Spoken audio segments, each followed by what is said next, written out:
So I'm out here again in Mexico, and I've gone to the north part of the city this time to get involved in more Fronton, but not Fronton with a tennis ball like you might have seen in another video.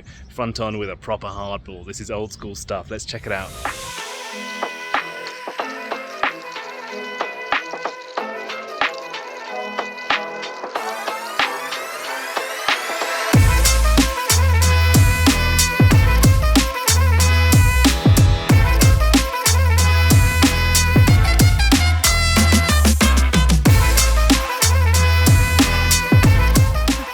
So here I am at Fronton, San Francisco, here in northern Mexico City. Pablo, my guide over here, he's given me a load of different balls. So you've seen they played with tennis balls in Arenal. But actually, there's loads of different balls that you can play with. So let me flip the camera around and we're going to just check out some of the balls. So as you can see, there's quite a lot. Now, one wall, we know about that. Front ball, we'll do that another day. Tennis ball, you've seen that already with Fronton, but look at all these other balls. So the official ball is this one. We'll come back to that in a second. They have some softer balls. You hear it bounce nicely. And they have another sport called soccer. These are maybe more junior.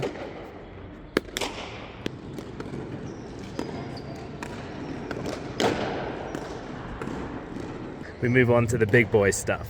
So you have this one, listen to the sound difference.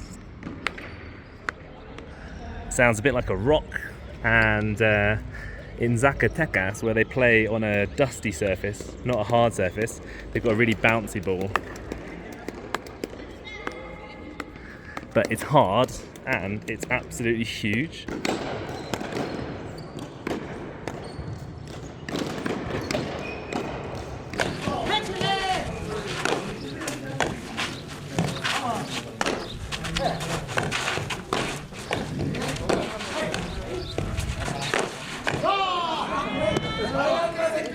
And then the official ball is this one, and listen to the noise this makes.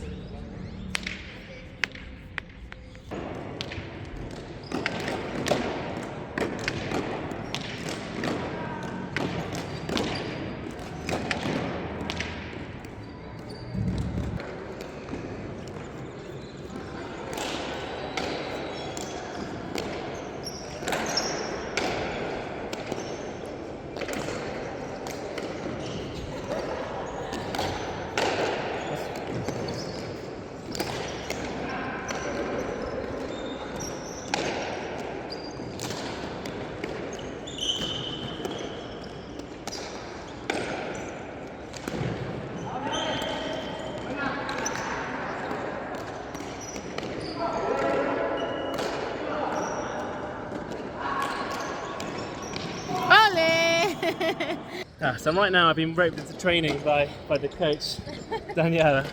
But also, like, the best Fronton player in the world is here, which is David Alvarez, or Stitch. So try Stitch. So Stitch is challenging. He's challenged me to a game of one wall. And let me tell you, it's really, really hard to play against him. Partly because we don't really have a court, we're just having a little knock around. But partly because he's really good. Like, he learned to play with this ball before playing with the Fronton ball. So he's got really good hands, really good technique, and because he's Mexican and has that power, he is smashing everything with his fist. No sé, según dice los de tanto final que no les dan permiso. Uy.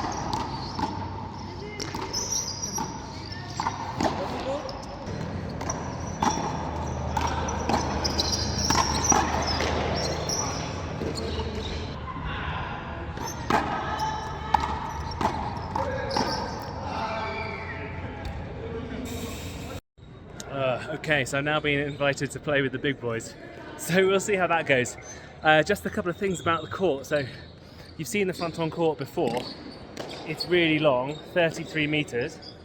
The line you have to get it above is 1 meter high. So you basically got to hit this ball, you play singles or doubles. Stitch is so much better than everyone else with the hard ball. He doesn't really have a doubles partner on a high level. So I tried to insert a video of the World Championships last year in Biarritz.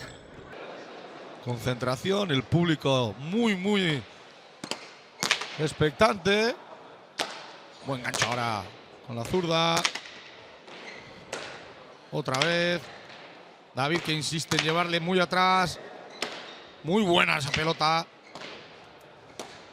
Ahora le busca el Choco. Buen mate, buena defensa de Retegui que está aguantando como un gato panza arriba. El ancho. Mira qué pelota acaba de sacar STICH. ¡Campeón mundial! ¡Campeón del mundo David Alvarez STICH! Aquí en Villarri. La corona se marcha para México. You can see that they were just smacking it around, the power they've got. And that World Championships, let me tell you, the FIPV Championships in Biarritz was amazing. I played in the front ball. I don't think, well, I have had more fun than that, but there aren't many tournaments which would be more fun and more awesome in spectacle than that one. But I'm going to jump on with these guys. I'm going to put some gloves on to protect the hand because now it's the heavy hard ball and I moisturise too much to go barehanded. I'm going to wear these fires gloves because I'm weak.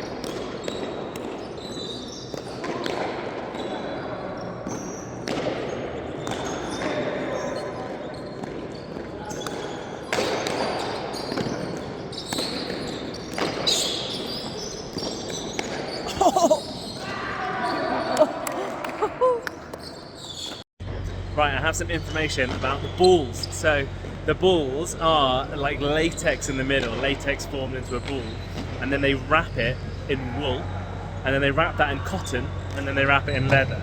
Now, if you soak, so you actually, well, this one's broken, so you kind of see like the cotton and the wool kind of like poking through. Now, if you soak the wool, it gets more close knit, and that means you get a heavier, denser ball. So they're really heavy ball that goes crack, crack, crack.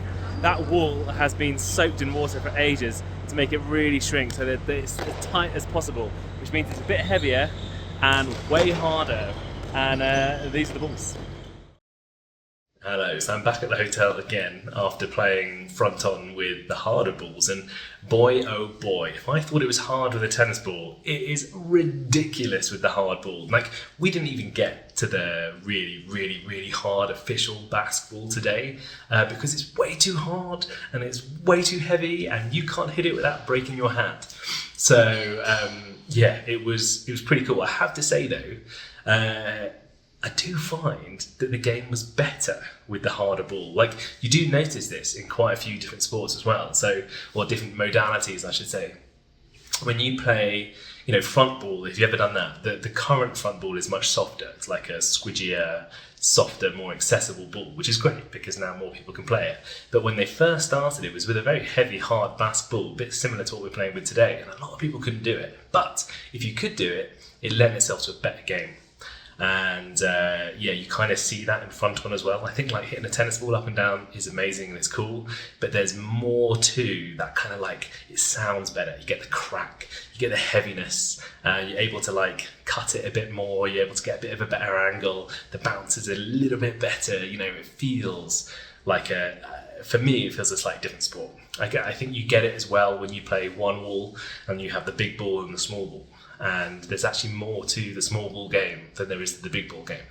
But it's much harder to play and it's far less accessible. Another thing is that I am incredibly impressed by STICH, David Alvarez. I mean, I think I've been quite privileged really to be able to see and hang around with some of the best players. I think, 3 out of the top 4 or 5 players in Mexico at the moment. I've been able to hang around with them, which is awesome. So, the other day we saw Abraham and Momo, the new up and coming amazing superstar. And today I got to play with STICH, and he's absolutely phenomenal. Like, he's so powerful, he's really deceptively fast, reads the game really nicely, and always has this smile on his face, which I really like, and I really relate to it as well. So yeah, I always think that there's no point in doing these sports unless you enjoy it, and it's really clear that he loves it. But yeah, super impressive, incredible to watch him play, and massive thanks to him and also to Daniela, his wife, who's really been looking after me, and she's been absolutely outstanding as well. She couldn't really play today, but hopefully I'll get to see her again before the end and we can have a knock around as well. But yeah, so when you play with the more official balls, the leather balls, obviously it's far less accessible. It's not going to be as inclusive, but it does lend itself, for me, to a slightly better game. Although I think if you're a layman just coming to watch, you may enjoy the tennis ball game a bit better. It's more visible, it's more filmable, and it makes you feel like you can do it as well. We also know from sport that we want to encourage participation, but when people see things which they go, screw that, I can't do that, that's way too hard, then actually people drop out. So you've seen it in professionalism of sports where it got on TV, and so people only saw the top athletes doing it, and they thought, screw that, I'm not even going to bother. And that's the exact opposite of what we wanted to do when we showed those sports on TV. So when you see people play with these basketballs and you hear it crack and you hear that amazing sound, but it's so hard and heavy, a lot of people will go, you screw that, I'm not going to do that. But if you play with a tennis ball, people think they can, kids can do it, that kind of thing. So yeah, it's awesome to see both modalities, different techniques, different skills, and I've thoroughly enjoyed them both. And I'm just glad I haven't broken my hand. Oh, on the subject of accessibility, one thing that's a bit of a negative is although, as I say, is it accessible with the ball? It's also not very accessible at all if you're a woman. So, women aren't allowed or don't really get a chance to play proper Fronton. It's really a man's sport. So I think you'll find that it's like 99.9% male, which is a bit of a shame if you're trying to get people involved. Now, that's maybe because the court's too big, you need more power, I don't know. Or maybe it's just part of the culture, but yeah, it'd be great if more women could play. So yeah, Fronton, played by thousands and thousands and thousands of people across Mexico, is a really awesome, wicked sport. So thanks everyone for having me and introducing me to your amazing game of Fronton.